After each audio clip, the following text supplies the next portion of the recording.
उबाटाचे नेते पक्षप्रमुख माननीय उद्धव ठाकरेजी दिल्लीला गेले. त्यांची आपण अनेकदा विधानं ऐकली असतील की त्यांना सत्तेचा मोह नाही, पण मुख्यमंत्री होताना मात्र स्वतःच झाले.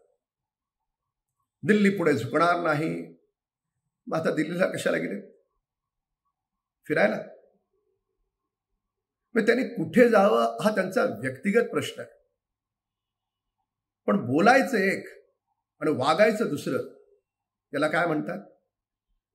म्हणजे एका ठिकाणी म्हणायचं की त्यांचं हिंदुत्व असली आहे, मग बांगलादेशमध्ये आमची मंदिरं तोडली जात आहेत, लोकांचं रक्त तिथे वाहत आहे, तरी आपण गप्प आहात. हा जो दुटप्पीपणा आहे, हा दुटप्पीपणा महाराष्ट्राच्या जनतेला आता कळलाय. जसं लोकसभेच्या निवडणुकीमध्ये पाकिस्तानचे झेंडे नाचवत तुम्ही निवडून आलात, हे स्वर्गीय बाळासाहेब ठाकरेंना मानणारा निष्ठावंत कार्यकर्ता कधीच सहन करणार नाही आणि तुम्हाला या विधानसभेत तो नक्की धडा शिकवेल.